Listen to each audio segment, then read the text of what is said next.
It's hard to believe it's been nearly a decade since we created the Center on Global Energy Policy, and I think our work is as timely and needed, for better or worse, sometimes worse, as timely and needed today as it was when we created it. You just look around what's happening around the world.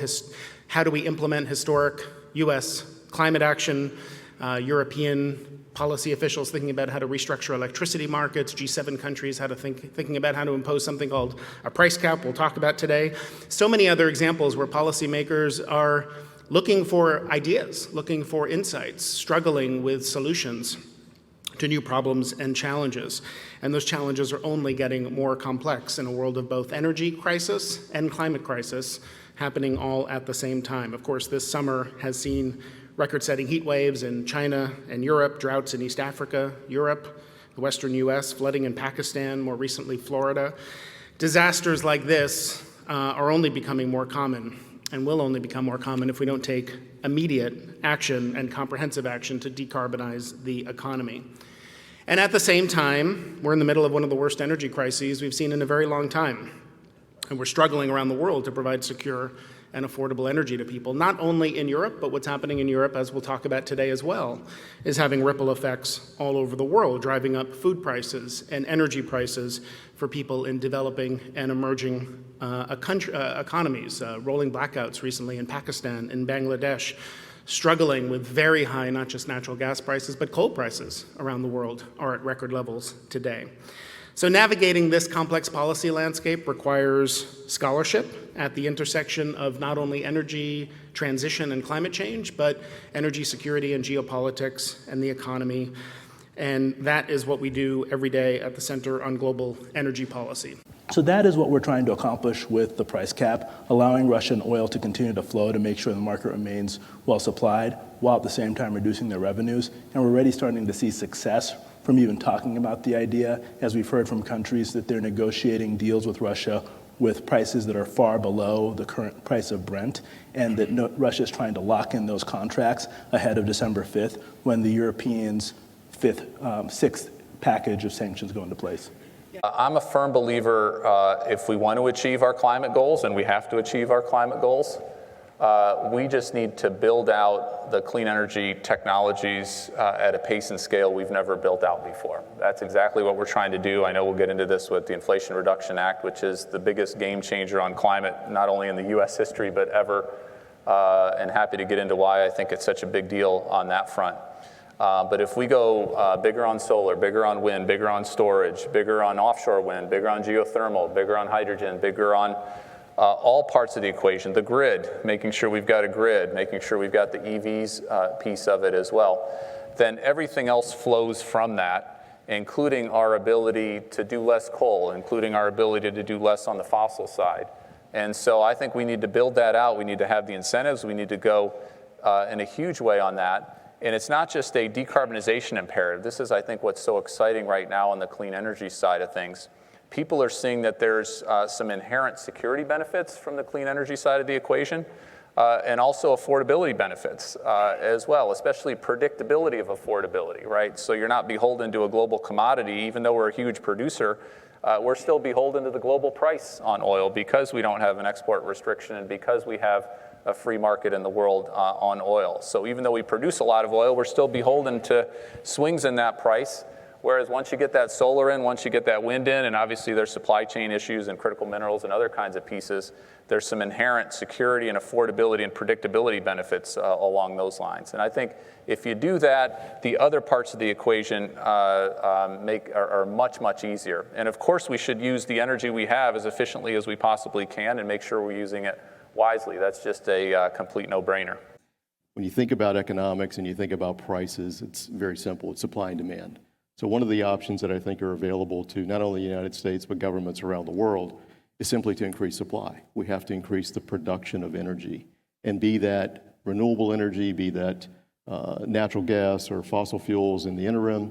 I think it's important that we do that and that we do that quickly. And obviously one of the things that we can do is to remove any uncertainty around investments in those particular industries.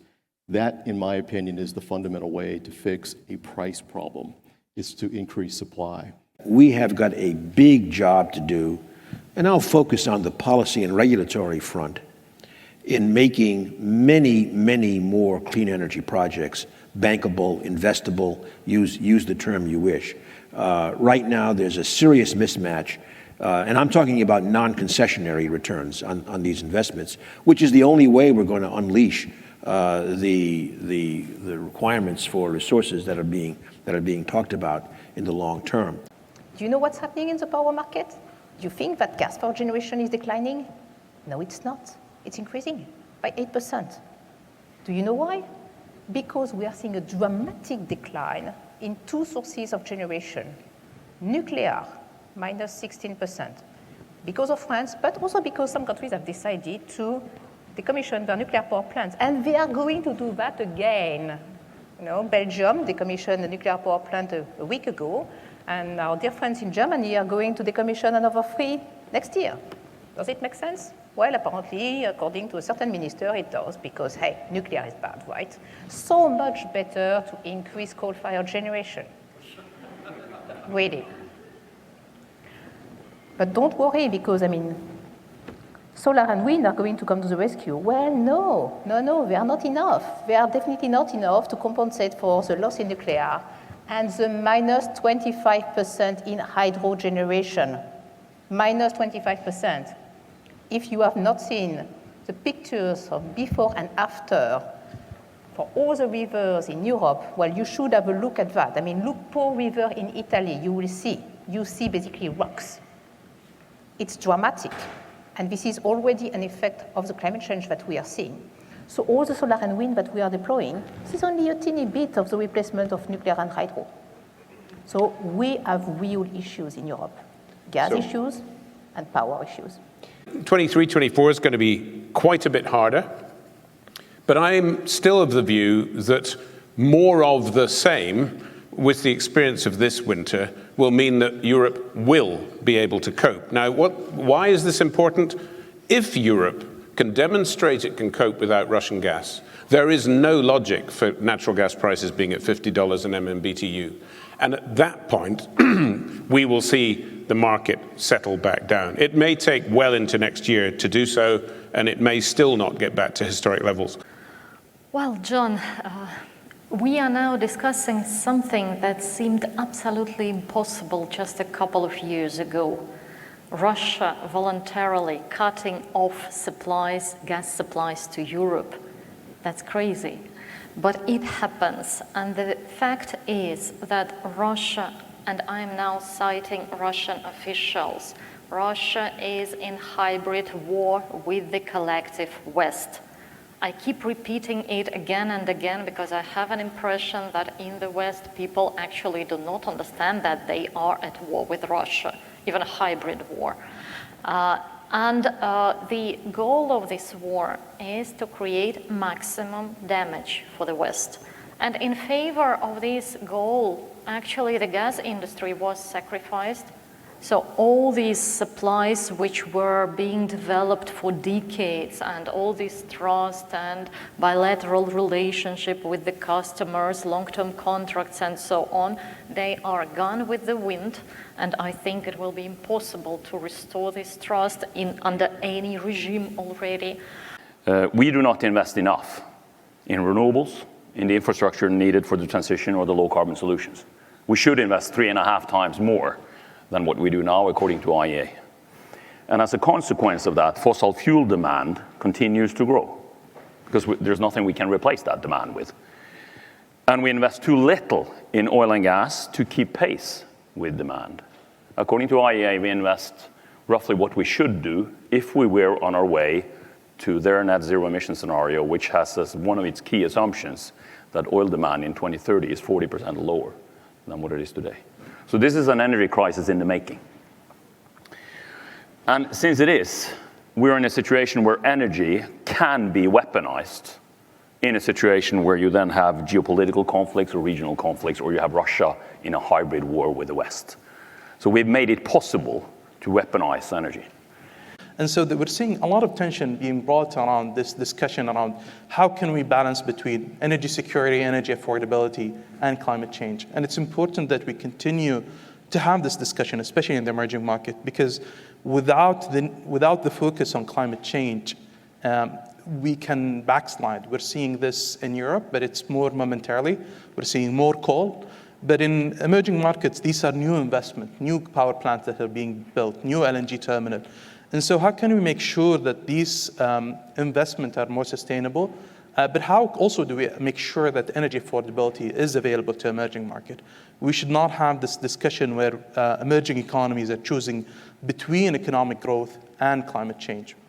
And many of these countries are subsidizing energy, are subsidizing food, so their fiscal accounts are weaker.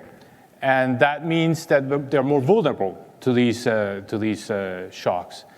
Therefore, I would say that the division between commodity exporters and importers doesn't fully work, because at the end, the majority of countries is actually losing with the current situation. Essentially, I'll go back to my argument. I think energy is at the core, and high energy prices, high global inflation, high interest rates in the world are not good news for the emerging and developing world.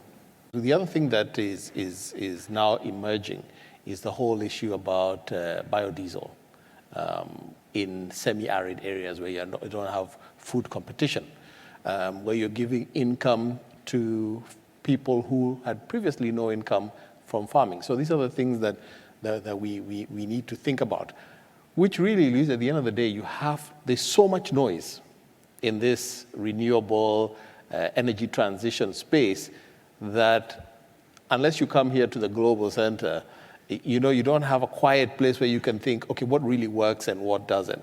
If it's not Ukraine, it'll be something else. Before that was COVID. Before that was something else. So the policymaker is constantly running from one crisis to the next crisis. And underneath, you need to have some kind of roadmap that despite what's happening, there's a true north. This is where we're going. This is how we're going to get there, country by country, sector by sector. We need to do the hard work in terms of not only scaling the green technology solutions of the future, but we have to do the hard work in terms of how do we take the hard to abate real economy industries, right, and take them from brown to green. And that requires a lot more systems work, and Paul, and we've talked about this at length previously as well, around stitching together the various different actors, whether it be the demand side of the equation from corporates, the actual raw materials of feedstock, depending on what type of fuel source we're going to be using, all the way through the actual entire value chain and the infrastructure around it, right? And that requires a lot of elbow grease. So when we think about decarbonizing over a period of a few decades, and the rate of turnover of capital stock that's required, we realize that this is not just about financing the green, clean future, right? Which tends to be our focus a lot of the time when we talk about the energy transition, and we track what is the rate of renewable energy build out, or what is the rate of new EVs. That's the happy green part of the story, if you like. That's important. And it's very important, of course. And the private sector, I think, generally speaking, knows how to develop the technologies and finance technology revolutions. The thing we don't pay enough attention to sometimes is the fact that we have this current asset base to deal with. And those assets have value. They have value to investors. They also have value to workers. They have value to communities. And that's really what the just transition concept is about. It's about really taking seriously the value that these assets have, whether you're talking about a coal plant or a container ship. And figuring out how to minimize the stranding of these assets, maybe accelerate the rate of this turnover and their replacement while minimizing the value destruction that goes along with it to, again, investors, workers, communities. One of the things I've observed with green banks, business banks, all the vehicles that you set up to accelerate financing is you need to be really very careful with the mandate you give them. Because if you give someone a mandate to be a bank, they will operate exactly as the benchmark says they should operate. And it's not actually what you want them to do, necessarily.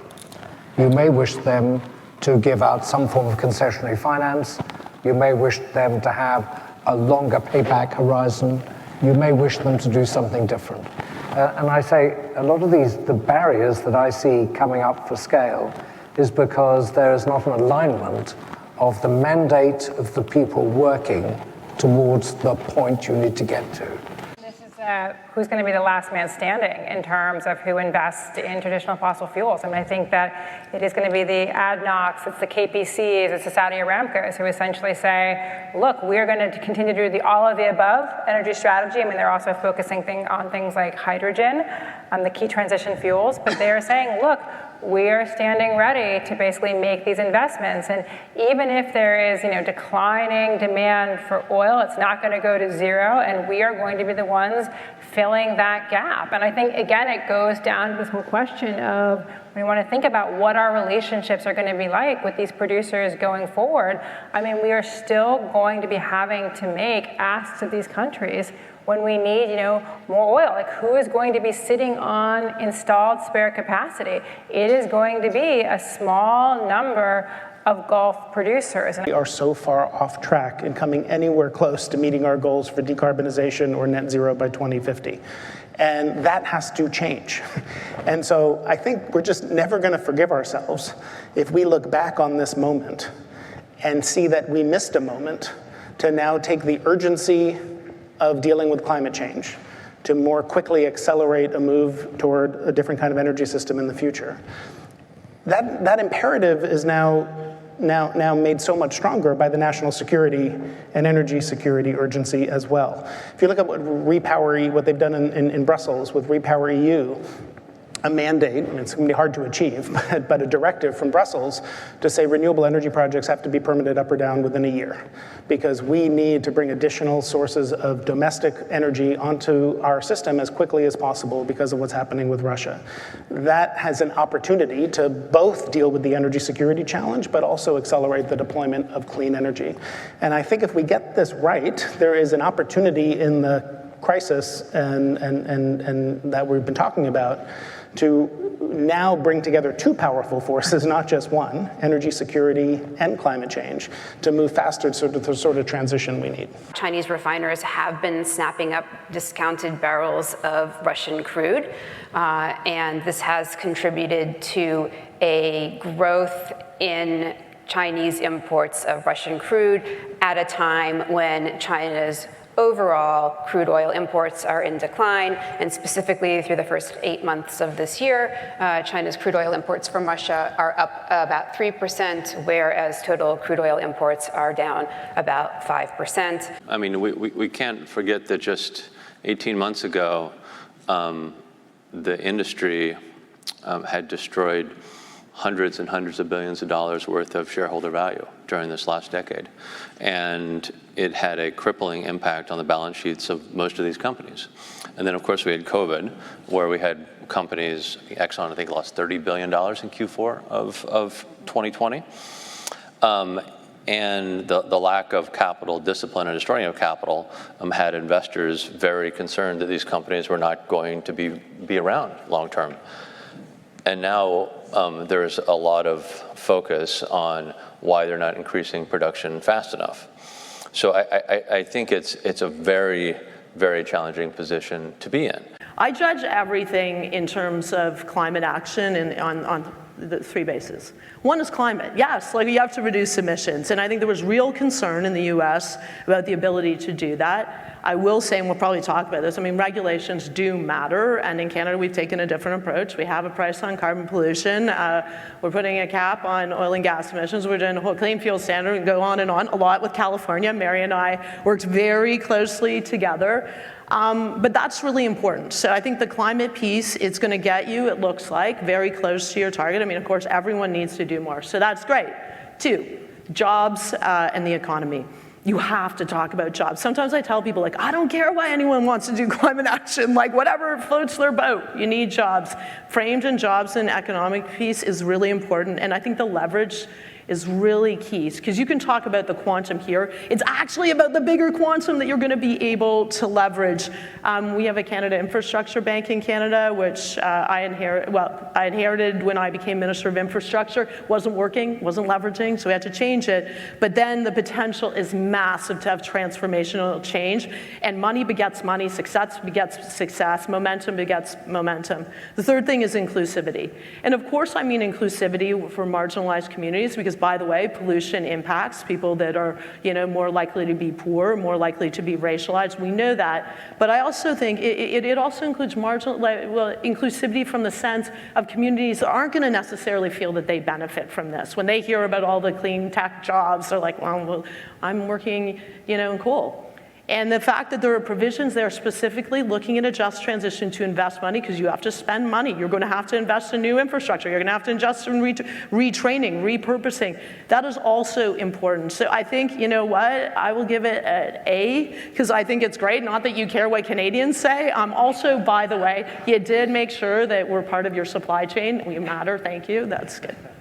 But then for the interagency working group that we've got, we have $200 billion across a number of different provisions and all 12 agencies, again directed toward making sure as we go through the net zero transition that we don't leave communities behind, we don't leave workers behind. And so it's part of this whole package, as has been discussed a few times today. It's not just about getting to net zero, it's about getting to net zero while simultaneously ensuring that we're not as disruptive to the domestic and global economies as we could be, and while we're also being equitable. Equitable domestically, equitable globally, so that during this transition that everyone wins. That's a big challenge. So all of that in context, the Inflation Reduction Act gives, the $369 billion plus, even a lot of provisions that can help unlock some private capital. Like in the Department of Energy, we have one new really exciting provision is $250 billion of loan guarantee authority for transitioning existing assets into the clean energy economy. And so again, all of these thinking about in the context of how we de-risk private sector capital and how we can help unlock it. And so I think that there's a lot of opportunities. Of course, estimates say it could help us reduce our emissions by 40% by 2030, just simply the Inflation Reduction Act stacked on top of these other provisions. But 40% is only 40%. And so we still have to put together and make sure that the pathway builds that momentum to where the private sector, the private markets, and even things like electricity markets all fall into line as well. So there's still a road to go. Yep. One of the things that we often find is that different federal agencies, and this happens at the state level too, don't always talk to each other. And one of the things that President Biden did even before IRA was passed was to take the programs that were aimed at advancing electric vehicles. Now, this happens to be my particular area, my sweet spot, but DOE and DOT actually had to create a new agency staffed by people from both of those agencies to roll out the funds for infrastructure, for charging stations, and come up with a program that they could both agree to. If there's anybody here who has worked in the federal government, any level of government, you know that turf is embedded. It's in everything we do. We have our own separate statutes, we have our own bureaucracy, we have our administrators who are separately appointed and have their own political constituencies in many cases. And so the ability to move people together and actually get them to innovate in the way they deliver programs, the need is enormous. The money gives us now the opportunity to do some of that because there is an abundance instead of a shortage that we're always, scrapping over. But at the same time, it requires a lot of new work to get government in a position to be competent, to be able to actually run these ambitious programs.